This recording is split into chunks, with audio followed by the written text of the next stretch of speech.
I'm Debra Thomas. My brother was David Morris, the man wrongfully convicted for the Clydach Murders in South Wales 22 years ago. My brother died in prison in August of last year, an innocent man. I'm determined, or we as a family are determined, to carry on and fight to clear his name. Well, first of all, well done, Deborah, because for so many people, they just shrug their shoulders and say, you know, what can we do against the establishment? But can you explain why you think it was a miscarriage of justice? And we're talking about 1999, 2000, a long time ago, aren't we? It was a long time ago. Yes, it was a long time ago. Originally, there were 3 suspects arrested. 2 were actual serving police officers. There was a third. She was a serving police officer, but retired. She was retired at the time of the murders. They were the original suspects. They weren't just suspects. They had a lot of, let's say, evidence to support them being originally arrested. Unfortunately, my brother's name came into the picture and they dropped all original not charges, but they dropped everything against those 3 and just focused and did whatever they could to get a conviction with my brother. I mean, these were particularly horrific set of murders, weren't they? Absolutely horrific. Absolutely horrific. 2 innocent children, an innocent grandmother, old lady, lying in her bed, defenseless old. They were all defenseless. They were all innocent people, children. Sorry, I'm awful sorry. I get very upset when I talk about it. The thought of it is just horrific. They were just innocent people. They were murdered, and the reasons that the prosecution gave for my brother to murder them all was because he went there and Mandy rejected his advances for sex, so he murdered them all. While he was drunk and on drugs, he murdered them all. Okay, so in a proper police investigation, one of the main things is actually forensic evidence, actual evidence on the ground. So what is there in terms of evidence that convinces you that your brother just simply wasn't involved? There was a gold chain found at the scene. Originally, my brother denied the chain was his. At the end of the day, he was being questioned for 4 murders, and he was obviously scared to admit the chain was his. He did eventually admit the chain was his. But yeah, that's the only thing they had to link my brother to the scene. The chain was found obviously at the scene, but our problem is, and everybody else can see, that the chain was underneath a wire. It wasn't pulled off his neck and found on top of anything. It was underneath a wire. If that was pulled off his neck, how did it get underneath the wire? If he was high on drink and drugs, and this is the reason why he went into a frenzied attack, how did he manage to clean up all his DNA or any evidence of him being there? And what about these police officers, these 3 police officers? What are their names? And is there any evidence to link them? There were sightings of they twins. Stephen and Stuart Lewis are twins, identical twins. There was sightings by numerous people. They were all completely, their evidence meant it was whitewashed. They just completely whitewashed and said they weren't credible. They were lying. There were other witnesses that weren't called who saw Stephen and Stuart on the night. Alison, there was a lot of witnesses to say that Alison and Mandy, they were having an affair. Stephen denied that he had any knowledge of this affair when witnesses all knew that this affair was going on. There was too many witnesses of the sightings. They had the motives. They had everything they needed for a conviction. The only thing is, these were fellow police officers. But look, what about sightings? I mean, this is obviously important. If these police officers were seen coming or going from the house at the time before the police arrived officially and before the murders took place. Well, the thing is, Stuart Lewis was on duty that night. He went missing for 4 hours. He's never been held accountable for being missing for 4 hours. He lost his logbook. He lost the log of the car. He has never been able to explain where he was. Sorry, yes, he did say he was in. He was called to an incident where there was a police dog, a police handler who had been bitten or something to that effect. But there was never any evidence of him being there because he had lost his logbook. He was never called to the trials because there was 2 trials. He was never called to the trials. He was the senior officer at the scene. He didn't secure the scene. He left the scene, leaving a PC in charge. He didn't secure it. He went back to the police station. He didn't tell his superiors that they'd all been murdered. Martin Lloyd Evans was on the Sky programme saying that maybe Stephen felt uncomfortable. He needed to leave the scene. I forget his word, and I'm sorry, because he knew that he thought, oh my God, my brother's wife is seeing this woman who's been murdered. Maybe that's why he left the scene. Well, apparently they didn't know about the affair, so why would he even think that? Well, it does sound incredible that potentially a serving police officer on duty might be involved in investigating the murder that they had just committed.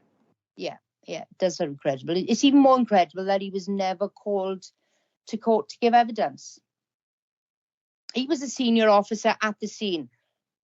They're supposed to be called in court. They're supposed to give evidence of the scene. That's the whole role of being a senior officer.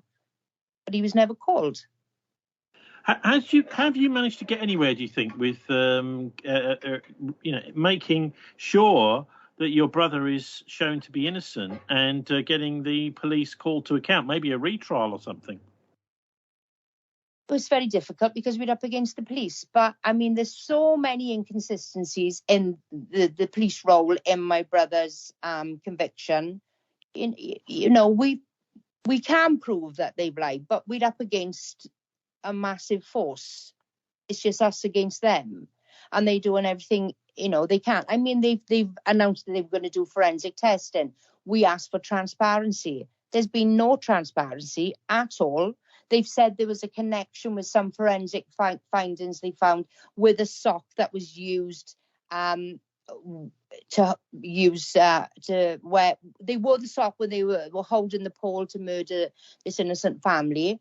They said there's a link, a probability that it was my brother's. They have refused to hand over that forensic report. We know nothing about what they tested. All they're saying about is the sock when we gave them a list of items we wanted testing. We asked if we could oversee, our forensic expert oversee what they were doing, what testing they were doing. There was none of it. There was none of that at all. We know nothing about what was tested. We don't know any techniques. We know absolutely nothing about what's in that report. I wonder whether this is just a one-off with South Wales Police. It clearly isn't with the police in general. We've had the Wayne cousins murdering Sarah Everard in a particularly horrific fashion, which the criminologists have suggested that he may well have murdered prostitutes in the past in a similar way. Wayne Couzens, that is, who was not only a serving Metropolitan Police officer, but he was one of the most trusted, an armed police officer who were protecting diplomatic staff and even the royal family. So if it can happen at that level, then in a way, the South Wales Police is kind of small fry. But I wonder, have other people in Wales come to you, or have you seen other miscarriages of justice, do you think, since then going on in South Wales? South Wales Police are notorious for their miscarriage of justice. They're absolutely notorious. And yes, I've spoken to her, and I've obviously got involved with a lot of other families of miscarriage of justice. They are absolutely notorious for the miscarriage of justice. Well, have you got any other examples then?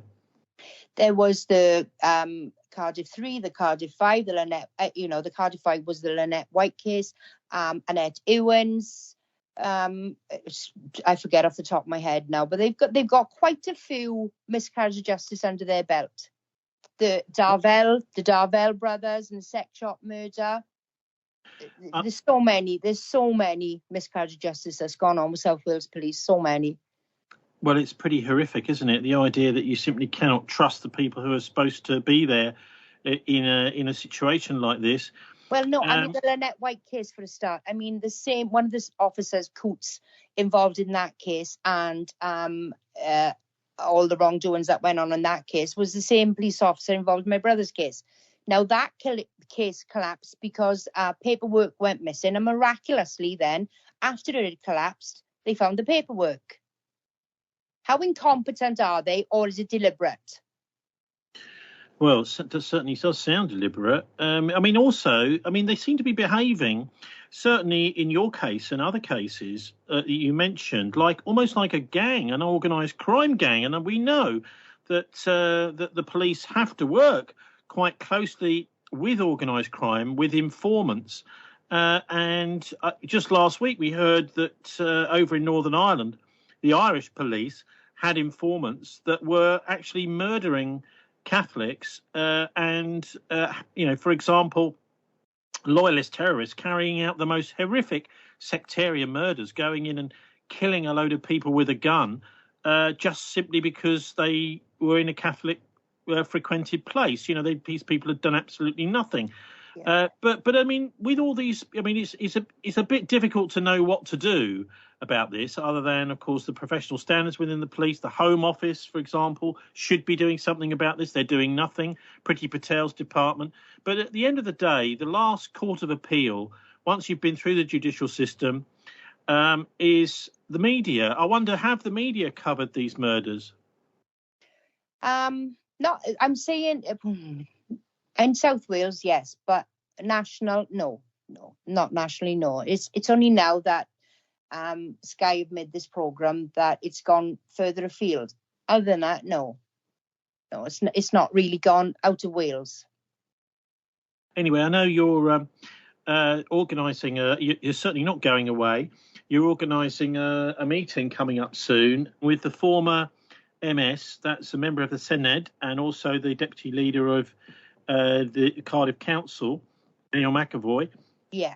On the 7th of March, which is a Tuesday, at 169 Bar and Kitchen in Cardiff. You're charging £10 to come in, although that does include food. And I imagine if people wanted to come in without paying a £10 and not having the food, you might not turn them away. But anyway, we shall see. 7:30 p.m. On Tuesday, the 7th of March. Now, what's this meeting? What's the purpose of it, Deborah? Well, we've got to do whatever we can to keep putting my brother's case out there. We can't just sit back and let things happen. We've got to keep talking about it. We've got to keep being public. We've got to just do whatever we can to spread the word. And obviously, we need support and help from MPs, AMs. We need pressure put on the police to release the report to us for a start. But not just that. It's not just about releasing the report. It's about everything that's gone on in my brother's case. And the public need to know everything that's gone on in my brother's case, because I couldn't make this kind of thing up. I genuinely could not make what's happened in my brother's case up. And people need to know, the public need to know. The thing is that what I'm trying to say is as well, nothing has changed within the police force. Nothing has changed at all. From 50 years ago, 20 years ago, my brothers, nothing has changed. It's still as corrupt as it ever was. Well, I suppose the message is, if nothing is done about this, then it's just going to be another succession of murders by the police, or that the police are involved in covering up because they've got criminal friends they're covering up for into the future. And who knows where it's going to strike next, this evil. Absolutely. And I mean, the thing is, this happened to us. This is our life. Unfortunately, this is our life now. But this could be somebody else's life. If nothing changes within the police, this is going to be somebody else's story as well. Nothing has changed. It's going to carry on. It's just going to carry on. Now, did you manage to go and visit Dai in prison? And I wonder, how did he take it? And how have you taken it all? we went to see my brother regular as a family, and we all, went to see my brother regular. I think my brother, we haven't coped. It's completely ruined our lives. It's completely turned our lives upside down in every way you can possibly think of. My brother stayed strong for us, and we stayed strong for him. Obviously it killed him. He had a heart attack a few years ago, and it was his heart that killed him. Now he became a diabetic while he was insulin dependent. His health just deteriorated so badly.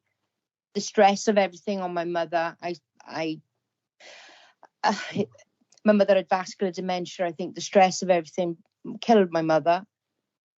The stress has been, I can't even begin to describe what it's been like as a family. It's been unbearable, absolutely unbearable. And to lose my brother in prison is something I still can't talk about. I still can't talk about it. So how old was he when he died then, your last year?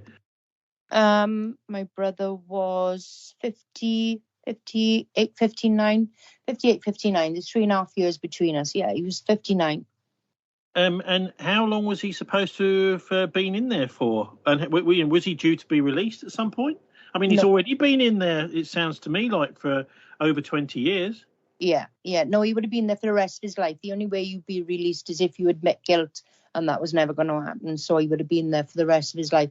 And unfortunately, he was actually there till the end of his life. So he was on a principle is that, no, I didn't do this. I'm not going to admit to it, even though this is the sort of plea bargain type thing we get from America, isn't it? Where they say, oh, well, if you admit that you did it, then you can go free. Yeah, that's basically it. Yeah. He had no privileges because he didn't go on any of the rehabilitation courses, because he's obviously not going to go on he wouldn't have gone on any rehabilitation courses, because you've got to admit guilt to go on the courses, and that was never going to happen. He had no privileges like other prisoners, simply because he wouldn't admit guilt. So no, he would have and did spend all his life there then. Amazing. Well, it sounds to me like Dai was quite a man of principle, Deborah. Yeah, well, principle in this, because you're not going to admit to something as horrific as this if you didn't do it. So if listeners are interested, how can they help support what you're doing, Deborah? We have a defence team. We have a really good defence team, actually. They were my brother's defence team, but they've carried on working for us. When we lost my brother, they've carried on working for us to fight South Wales Police.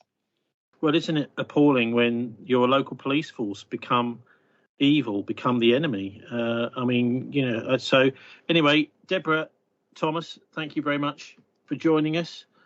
Just like to reiterate that the meeting is with the politician Neil McEvoy on Tuesday, the 7th of March, 169, that's ONE, and the number 69, 169 Bar and Kitchen in Cardiff. And that starts at 7:30. Tickets are £10, and you get a little bit bite to eat as well. And also you get to do something about the horrific miscarriages of justice that have been going on in South Wales. Debra Thomas, thanks very much for joining us. Thank you.